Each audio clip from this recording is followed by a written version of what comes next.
नमस्कार दोस्तों। भारतीय वायुसेना ने एक ऐसा प्रस्ताव पेश किया है जिसने पूरे देश का ध्यान अपनी ओर खींच लिया है।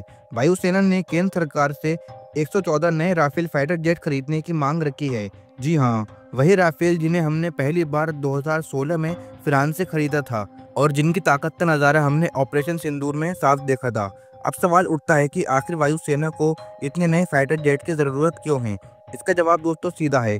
बदलते हालात, बढ़ते खतरे और भविष्य की चुनौतियों का सामना करने के लिए हमारी वायुसेना को और भी एडवांस और मल्टी रोल फाइटर जेट की ज़रूरत पड़ेगी। जी हाँ दोस्तों, इस प्रस्ताव की अनुमानित कीमत लाखों करोड़ों रुपए से ऊपर बताई जा रही है। लेकिन यहाँ सबसे दिलचस्प पहलू यह है कि ये जेट सिर्फ खरीदे ही नहीं जाएंगे बल्कि मेक इन इंडिया के तहत भारत में बनाए भी जाएंगे।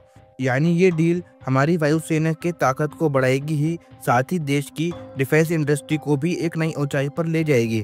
अब ज़रा सोचिए, जब भारत में ही ऐसे अत्याधुनिक फाइटर जेट्स का निर्माण होगा तो उससे न सिर्फ तकनीकी आत्मनिर्भरता बढ़ेगी बल्कि हज़ारों लोगों को रोज़गार भी मिलेगा।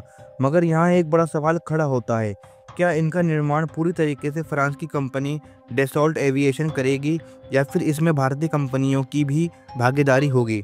दरअसल योजना यह है कि राफेल जेट के निर्माण भारत में ही होगा, लेकिन तकनीक, डिज़ाइन और अंतिम असेंबली की जिम्मेदारी फ्रांस की कंपनी ही संभालेंगी। साथ ही वह भारत की कुछ प्रमुख प्राइवेट कंपनियों के साथ साझेदारी करेंगी। इनमें सबसे बड़ा नाम सामने आया है टाटा एडवांस सिस्टम लिमिटेड का। टाटा और डेसॉल्ट के बीच 2025 में कई अहम समझौते हुए हैं, जिसके तहत राफेल का मुख्य ढांचा हैदराबाद स्थित टाटा की फैक्ट्री में बनाया जाएगा। यह अपने आप में ऐतिहासिक होगा क्योंकि पहली बार राफेल का ढांचा फ्रांस के बाहर किसी और देश में बनाया जाएगा। दोस्तों, डेसॉल्ट यहाँ टेक्नोलॉजी ट्रांसफ़र, क्वालिटी कंट्रोल और सुपरविजन संभालेगा, जबकि टाटा निर्माण में प्रमुख भूमिका निभाएगी। इतना ही नहीं बल्कि राफेल के इंजन के लिए भारत में ही मेंटेनेंस, रिपेयर और ओवरऑल एमआरओ फैसिलिटी भी तैयार की जाएगी। इसका फ़ायदा यह होगा कि भविष्य में इन जेट की सर्विसिंग और मरम्मत भारत में ही हो सकेगी और ऑपरेशनल खर्च में भारी बचत होगी। अब ज़रा उन नए राफेल की बात करते हैं जिनकी मांग की गई है। ये होंगे राफेल F5 वर्जन, जिन्हें लोग सुपर राफेल भी कह रहे हैं। पहले भारत ने जो 36 राफेल खरीदे थे वे F3R स्टैंडर्ड के थे, लेकिन F5 वर्जन उससे कहीं आगे का है। इसमें ज़्यादा powerful engine, advance radar system, hypersonic मिसाइलें और एआई आधारित तकनीकें होंगी। F5 जेट का सबसे बड़ा अपग्रेड ये है कि ये ड्रोन इंटीग्रेशन सपोर्ट करेंगे, यानी ये जेट बिना पायलट वाले कॉम्बैट ड्रोन के साथ मिलकर ऑपरेशन कर पाएंगे। इससे भारत की हवाई ताकत और भी बढ़ जाएगी। इसके अलावा F5 जेट्स में नई पीढ़ी का RBE-2XG रडार होगा, जो दुश्मन को पहले से ज़्यादा दूरी तक ट्रैक कर सकेगा। इलेक्ट्रॉनिक वॉरफेयर सिस्टम को भी और मजबूत बनाया गया है। दोस्तों, हथियार के मामलों में भी यह वर्जन बेहद खतरनाक है। F5 में लंबी दूरी की एयर टू ग्राउंड मिसाइलें, हाइपरसोनिक न्यूक्लियर वेपन्स और एंटी रेडिएशन हथियार लगाए जा सकते हैं, यानी दुश्मन के रडार और डिफेंस सिस्टम को पहले ही पल में तबाह कर दिया जाएगा। दोस्तों, भारत के लिए राफेल एक लड़ाकू विमान नहीं है, यह हमारी रणनीति, आत्मनिर्भरता और भविष्य की तैयारी का हिस्सा है। फ्रांस जैसे भरोसेमंद साझेदार के साथ मिलकर भारत न सिर्फ इन जेट का इस्तेमाल कर रहा है बल्कि इनके निर्माण में भी भागीदारी निभा रहा है।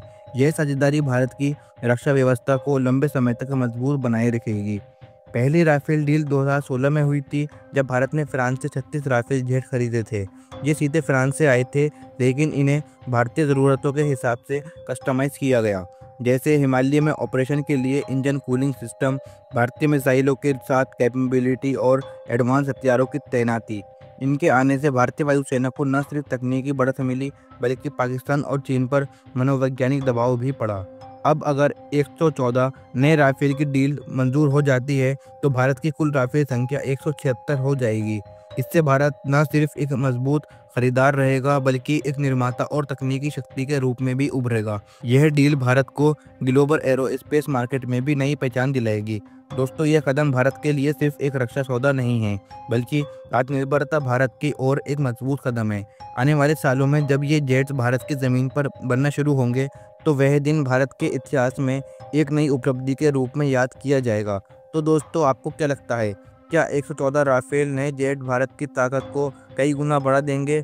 अपनी राय हमें कमेंट में ज़रूर बताएं। और हाँ, अगर आपको हमारी यह जानकारी पसंद आई हो तो वीडियो को लाइक करें और ऐसी वीडियो देखने के लिए हमारे चैनल एम नॉलेज शो को सब्सक्राइब कर लीजिए, क्योंकि यहाँ पर हम आपके लिए ऐसा ही कंटेंट लाते रहते हैं। तो अब मिलते हैं अगली वीडियो में, तब तक के लिए जय हिंद, जय भारत।